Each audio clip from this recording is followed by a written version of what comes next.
Kung nahuli nilang talaga si Saldico, it's good for the country. I can only say that. I do not want to telegraph anything to them, dun sa kanilang gagawin, dun sa kanilang action. Basta all I can say is that kung nahuli na nga nila si Saldi and they're taking him back to the country, it's good for the country. Huwag lang nilang papatayin. We have to make sure also na yung seguridad ni Saldico ma-ensure natin para sigurado si Saldi uuwi ng buo at buhay sa Pilipinas at bibigyan nila ng pagkakataon na magsalita.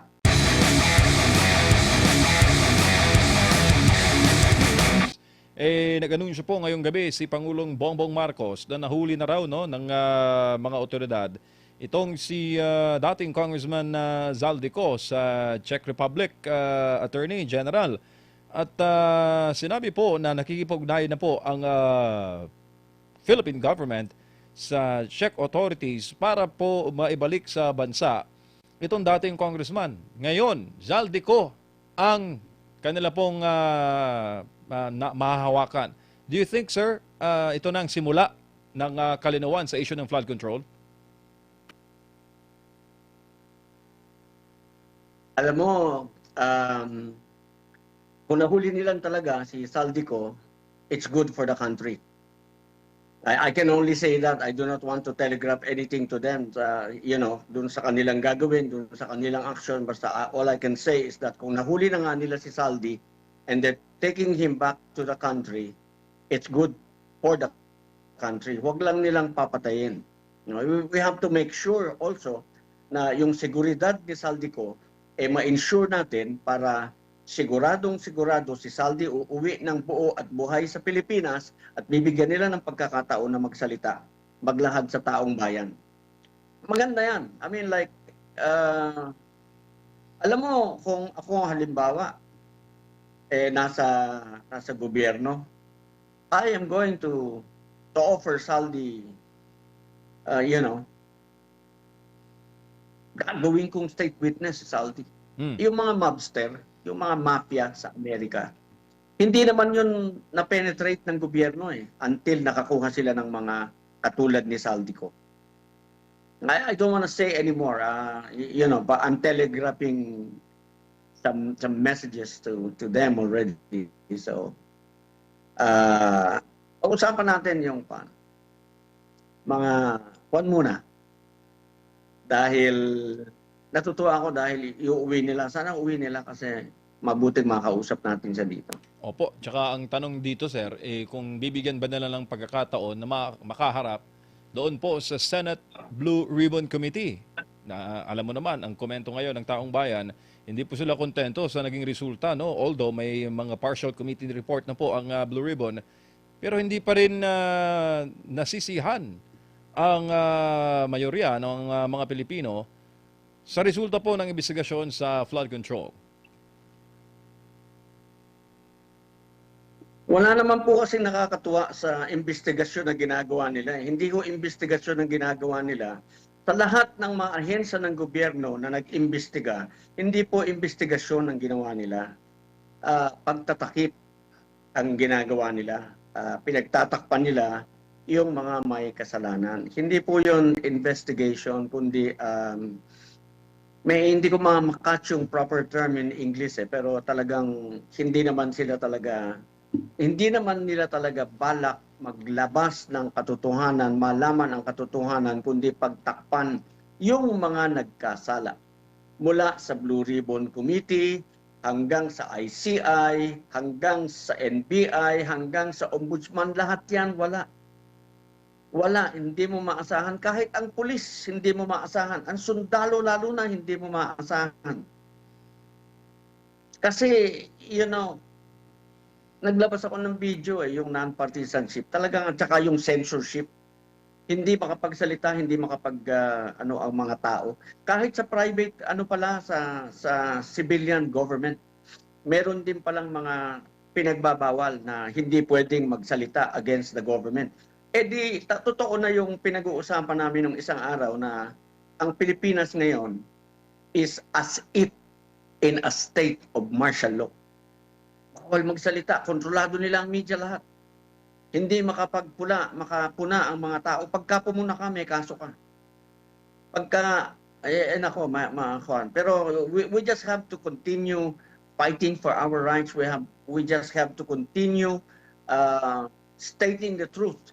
Ito pa, gusto ko I would like to take this opportunity to tell yung mga supporters ng gobyerno. Ano po? Actually po, sa totoo lang, sa nagaganap sa Kongreso, sa Justice Committee, sa nagaganap sa paligid natin, hindi naman po kami ang niloloko ng mga kasama ninyo. Kayo. Kayo ang patuloy nilang niluloko sapagkat kayo ang patuloy na naniniwala sa kanila. Kami po hindi naniniwala sa kanila. Hindi kami naniniwala sa Justice Committee sa ginagawa nila, Luistro. Hindi tama lahat ng ginagawa nila. Pero kayo, hanggang ngayon naniniwala kayo sa kanila. Kayo ang niloloko nila. Kayo ang nagpapaloko. Hindi na kami, wala na kami, kalas na kami dyan eh. Yang ginagawa ni Luistro dyan sa impeachment proceeding. All of those are you know, wow. Talagang puro, siguro hindi pwedeng matutunan ng mga estudyante sa law school itong nakita yung ginagawa nila Luistro because kung ano yung ginagawa nila Luistro, yun yung sinabi ng Supreme Court na huwag ninyong gagawin doon sa kaso ng Duterte versus House. Okay, maganda na po eh.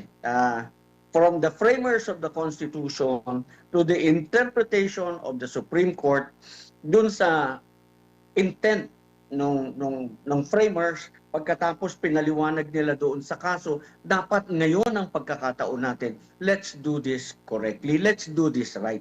Totoo po na ang impeachment is a political process, but it is also, first and foremost, a legal proceeding.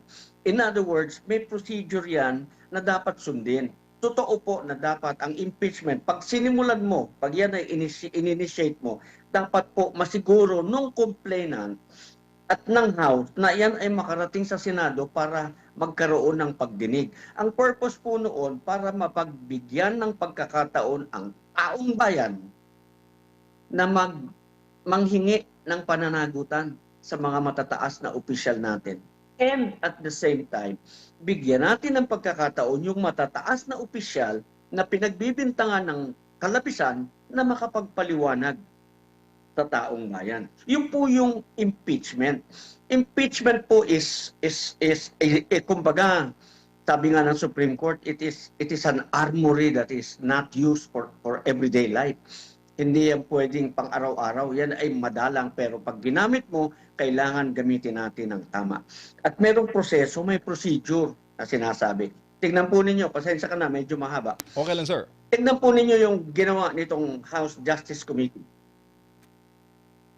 Nung impeachment complaint ni BBM, meron ba silang ginawang patawag-patawag pa? May mga pinagsusubpina ba sila para malaman nilang may substance o walang substance? Meron ba silang mga opening of bank accounts? Meron ba silang mga patawag sa AMLA? Meron ba silang pinatawag ng mga witnesses para mag-testify? Para palakasin yung sinasabing mga mahihinang complaint. Alam mo, doon pa lamang sa ginagawa nilang yan, kita na ng taong bayan, mahina pala eh. Ba't mo pinipilit? Okay. Wala ka pa palang probable cause. Mali hindi probable cause. Yung sinabi ni Luistro, probable cause. Prima facie evidence sufficient to sustain a conviction. Wala ka pala nun. Bakit mo sinabing may substance? You see? So makita mo yung pagkakaiba, how the impeachment complaint against Bongbong Marcos was handled by the same Justice Committee and how they are handling the impeachment complaint versus Sara Duterte. See? Ito pinipilit nila. Ito, tingin ko pa medyo moving forward, fast forward tayo. Tingin ko, alam nila unconstitutional na sila eh. Mapoprohibition na sila ng Supreme Court very soon. Because, nakakapangyarihan ng Supreme Court yun to stop them. And I think the Supreme Court will stop them because ang dami na nilang excesses. Alright? And because they know that, tingnan mo to, I think they have turned the hearings, hindi trial, the hearings in the Justice Committee, kasi ang dami na nilang gustong gawin eh, into a demolition job. They want to demolish the Vice President. They want to tarnish her reputation.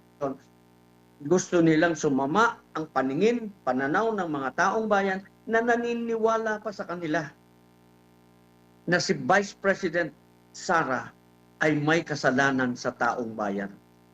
Okay? Gusto nilang sirain kasi hindi na sila makakarating doon. First, mali ang procedure nila. Second, I'm not sure they have the numbers in the House.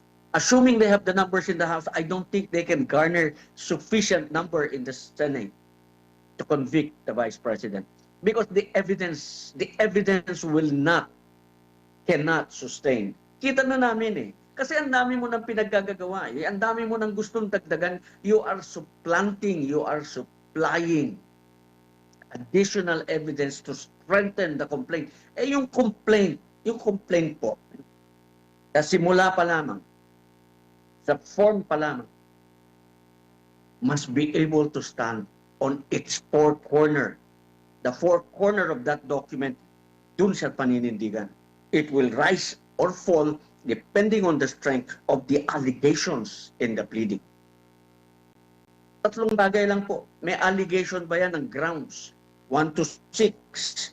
Di po ba yung betrayal of public trust, yung graft and corruption, yung bribery, yung culpable violation of the Constitution, yun.